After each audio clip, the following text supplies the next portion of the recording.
Hello guys, it is Gative Theories here, and we have finally came to the day where Floss Guppy has finally left the dumping ground. This character was certainly divisive. I know some people who absolutely loved her, I know people who absolutely hated her, but regardless, she was so important to the dumping ground, and from just watching her finale episode, I was so sad to see her go. This is going to be a quick video, but let's talk about what made Floss's ending so great. The dumping ground can do amazing endings for characters, and big characters deserve big endings. And you can't really get much bigger than Floss. She is so big that if you add up all of Tracy Beaker's episodes together, Floss still has more, which, I don't know, I can't seem to get my head around it. Floss has been in the most episodes out of any other character in the franchise, and you can't get much bigger than Tracy Beaker since it's called the Tracy Beaker franchise, and joke of it is, these two characters have only ever met in person once. Floss has been in more episodes than Jodie, than Mike. She is so huge that I am so glad they gave her such a special ending episode. It's such a shame it wasn't a two-parter because Floss deserved even a three-parter, four-parter, five-parter. But at least they actually gave her a proper ending episode, unlike Jodie, which don't even get me started on that. I don't even know what they were thinking. Jodie deserved way more. But let's just run through what made this episode so great and such a perfect dumping ground ending to a character that I think they should just do this all the time. Let's start with the water fight side story. Usually, dumping ground side stories, especially in leaving episodes, are not great, and you kind of want to just skip them to focus on the character that's leaving. But this story is perfect for Floss leaving because it is such a Floss-based story from when Floss was younger.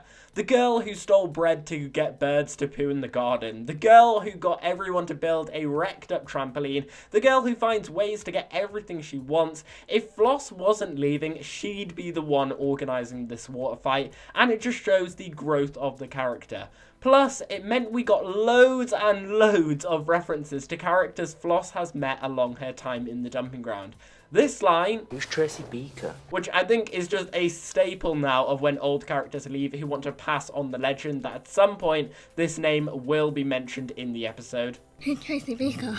And of course, the winners of the competition over the years, who, might I say, are all people you could have guessed winning this sort of thing. Tracy Beaker, Frank, Electra, Johnny, Tyler, and they're all people Floss knew as well. It's such a shame that we never got to see those episodes of Tracy Beaker Returns with these water fights, because that would have been amazing. I think what's great is also how they didn't let Floss leave with such a big reveal that suddenly changes everything. Like, I love the massive high dramas of characters leaving, going to the other side of the world, reuniting with family who you haven't seen for years, winning huge scholarships, having to be relocated because of your parents. Like, they're all great and huge and dramatic, but at the end of the day, these are care kids, and most of them will just go on and live in a flat when they move out. And yes, Floss got a cafe, but she has basically just moved out into a flat, and I think as someone who is basically nearly equal to Tracy Beaker in terms of having as much of an impact on the franchise, I think that is so important. Having this huge character just have a normal send-off. I love how we got to see how Floss's maturity has also grown over the years.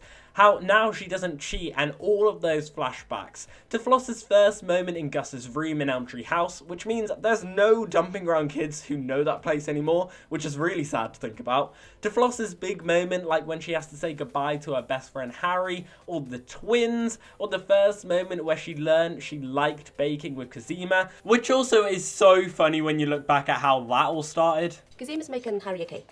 Why don't you help? I'm a bit busy. It'd be a nice thing to do for your friend.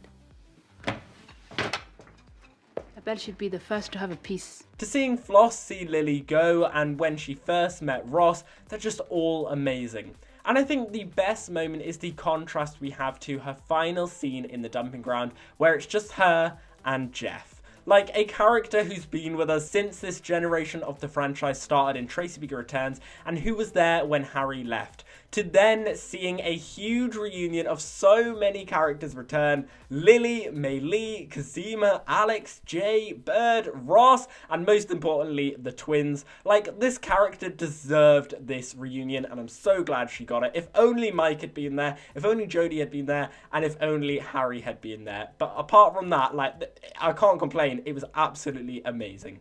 It's such a shame it wasn't a two-parter or a series finale, because this character definitely deserved one of those.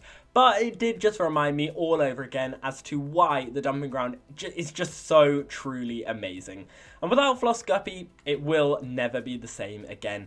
But anyway, guys, that's the end of this video. I hope you have enjoyed it. If you have, make sure that you smash that like button down below and subscribe to the channel if you haven't already. Guys, let me know down below in the comments, what do you think about Floss leaving? What was your favourite ever Floss memory and Floss episode from the entire last 10 series? Do you think this was the perfect ending to this character? Let me know all your thoughts down there. And as always, we've been here on Gate of Theories. Thanks for watching, and I'll see you guys later.